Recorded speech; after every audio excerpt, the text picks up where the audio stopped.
So imagine just doing one thing that can help you double your free time and decrease how often you're studying. I'm gonna walk you through exactly how I did it in medical school, step by step. Let's get into it. Hey guys, welcome back to the channel. In case you're new here, my name is Lakshan. Here on this channel on MD Journey, we help you succeed on your medical journey, but doing it with less stress. And I know one thing that was personally stressing me out, as well as the main stressor for a lot of the students that come in contact with me, is that they are just studying way too much and not getting the grades that they want. And so today I'm gonna share with you one hack that really kind of got the snowball growing, an avalanche kind of grading of somebody who became a really effective studier and always wanted to see how they could study and doing it more efficiently. And after watching this video, if you're still interested in learning more strategies just like that one, I'll tell you where you can go to get even more information. Before we get into the step-by-step strategy, I think it's important to kind of paint the picture of what position I was in when I started medical school. Now keep in mind I had done really well in college. I had taken a gap year, so I had enough time to start doing the research of how to study in medical school. I had done research on Student Doctor Forum and Reddit and watched YouTubes and blogs, and I thought I had an approach that would work. But 3 to 4 months in, I was simply way too overwhelmed. As many of you guys know, if you don't really have your study method down, medical school will give you a very rude awakening, especially when you're starting as a brand new student. And so 3 to 4 months into medical school, I went from somebody who thought they were very productive to somebody whose default state was studying 10 hours a day. And to be quite honest, it wouldn't have been a big deal studying 10 hours if my grades were good, but unfortunately C's were kind of the main average that I was starting to see. So this combination of studying more hours than I actually liked and not getting the grades that I was used to seeing, it was just a recipe for disaster, and I was honestly pretty sick of it. So here's how I fixed it and how you can start doing the same in your own schedule. So number one is I looked at my entire study schedule and I asked myself, if you had to commit yourself to one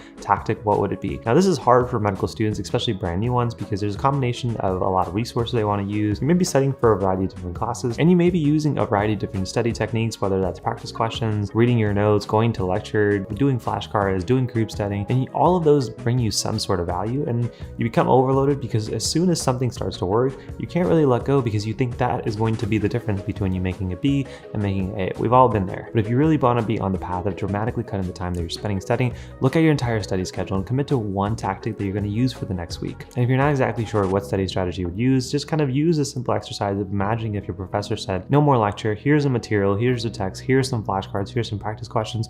You can only use one method, and then the test is gonna be on Friday. Good luck, see you then. Now, usually when I put a lot of my coaching students through such an exercise, most of them will say, oh, I'm gonna do that first. Or they can have an immediate response of saying, that is the most attractive. And so I recommend you trying that exercise out and seeing what sticks out. Is it the flashcards that seems like the initial answer? Is it the practice questions? Is it writing on a whiteboard? Is it going to lecture or listening to audio lectures on YouTube, etc.? And whatever that one tactic that sticks out, try to imagine a study schedule where you're only doing that one thing. Many of you guys have probably heard of the 80-20 rule, which basically says that 80% of results come from 20% of what we actually do. And often for medical school, it's not much different, where that one tactic is usually responsible for 80% of the results and the grades that we get. And so my personal example, if someone said you had one way to study for the rest of the week, what would it be? Flashcards is the first thing that came out. And that is basically how I was able to reverse engineer a technique where I was able to jump into flashcards as quickly as possible. That's my screenshot method that I've shared throughout YouTube, as well as getting a lot more in depth in a lot of the programs that we have down below. If you guys are interested on how I use flashcards or Anki, then this video right here is going to be really big for you. Or if you just want to understand how I study step by step, this video right here is going to walk you through just that. But once you have your one tactic, the next step is to ask yourself, how can you quickly go into that tactic as quickly as possible? It's obviously not realistic to say you're only going to do flashcards or practice questions or whiteboard sessions, but if you imagine it to be your only tactic, then the next question becomes, how can I go from when the information is presented to me through either a lecture or the text to immediately jumping into that tactic that I chose? So for example, if your one tactic was to do more whiteboard sessions, then you want to ask yourself, how can you go from when the information is presented in a syllabus to doing a whiteboard session as quickly as possible? And your study strategy may be as simple as read something, create a list of everything that you're kind of learning, and then look at that list and simply go into a whiteboard and seeing if you can recreate that lecture from that list, and ideally from memory. In my personal example, where I put flashcards as my kind of go-to method, initially I was going to lectures to acquire the information and writing my notes as flashcards into Anki, and then doing those flashcards as soon as I got home. And by simply making that one change of going from information being presented to being able to use my one tactic and then repeating and doing over and over every single day, I was able to go from like 10 hours where I was doing a variety of different things, using a variety of different resources, to already going to 6 to 7 hours using this one simple jump. And then finally you get into step number 3, which is to evaluate your results before adding more on. A lot of times when I work with coaching students one-on-one, if you guys are interested, by the way, that'll be linked down below. One of the struggles that most students have is, despite learning what they should be doing, there's always this feeling they should be doing more at the same time. But One of the first steps to being effective is to be simple. So if you understand what your one tactic is, first focus on creating a system that's just stupidly simple. So just the same way that I went from creating my notes into flashcards and then using my flashcards as review, or getting your lecture and then using a whiteboard session, evaluate the results of just using that before you move on to doing more. Because here's the biggest thing that I've learned through my personal experience as well as working with other students is that if you can focus more time on creating your super simple strategy and then refining just the strategy without adding other stuff on, then you can get even more fine-tuned and get better results with less time. So in my personal example, like I mentioned, I was creating flashcards initially as notes, and then I would simply go in and review them. But then I realized that half the time lecture was useless. I was like, what if I just didn't go to lecture and use my PowerPoint to create the flashcards a little bit quicker and save myself half an hour to 45 minutes of the time that I was in lecture? And when I started doing that, I realized that the majority of the PowerPoint is what was being tested on. If I created my flashcards quickly to where I could jump into the review quickly as possible, I could now go from 6 to 7 hours a day to ultimately what happened, which is anywhere from 4 to 6 hours a day, depending on if it was exam week or not. If we go back to the student with the example of using the whiteboard session, instead of asking yourself what other kind of resources can you add on to that strategy, really the question is how can you make that whiteboard strategy as simple as possible? And you can look at saying, okay, I'm using the syllabus right now, I'm creating a list of things that will become my whiteboard topics.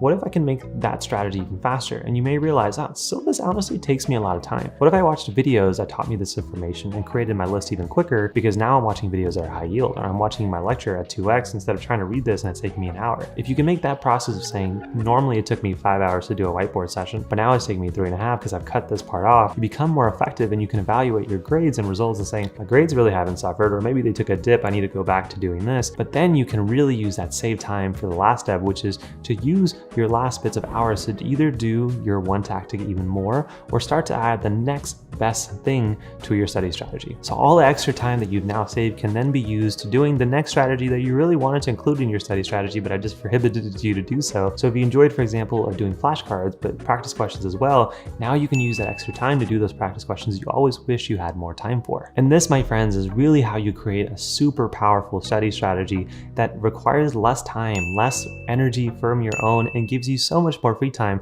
because you start by stripping everything and saying one thing at a time, require myself less hours, let's keep refining and adjusting and improving this, and then I'm going to use that free time to say, do I want to do this refined technique even more? That may work better. Or do I want to add something else that may actually make additional benefits? Putting it together, you become really efficient and you create this refined study strategy and system that really works for you, but with much less hours than you started with. Now I can feel myself getting pumped up and excited and a little bit warm because this technique and this strategy really just completely changed my life in medical school, and it's really been the foundation of what I teach other medical students. So if you're interested, if this really kind of given you an initial look at what could be possible in your own study strategies, a few things I recommend checking out.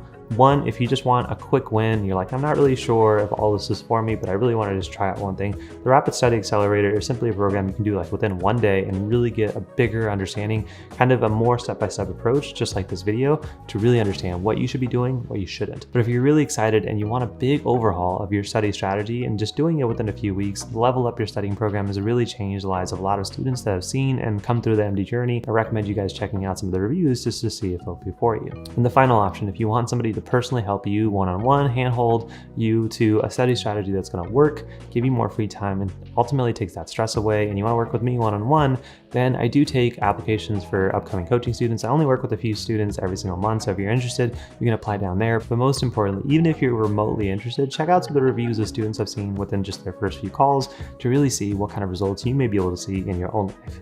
But that, guys, is the overall approach that I took in my first semester of medical school that really just changed the game of how often I was studying and how effective I was when I was studying.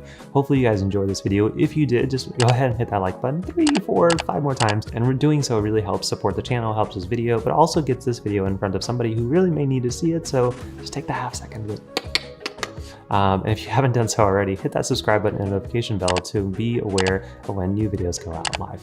But as always, my friends, drop your comments down below. I'd be happy to answer them, interact with you guys. Hopefully you guys enjoyed this video as always. Thank you for making it to the very end. Thank you for being a part of my journey. Hopefully I was a little help to you guys on yours, and I'll see you guys in the next one. If you did enjoy this video, then check out these 2 videos, this video on how to study step by step like a pro in medical school, and this video on how I used my Anki method like I talked about in this video to really just change the game. So check that one out next. I'll see you guys in the next one. Peace, my friends.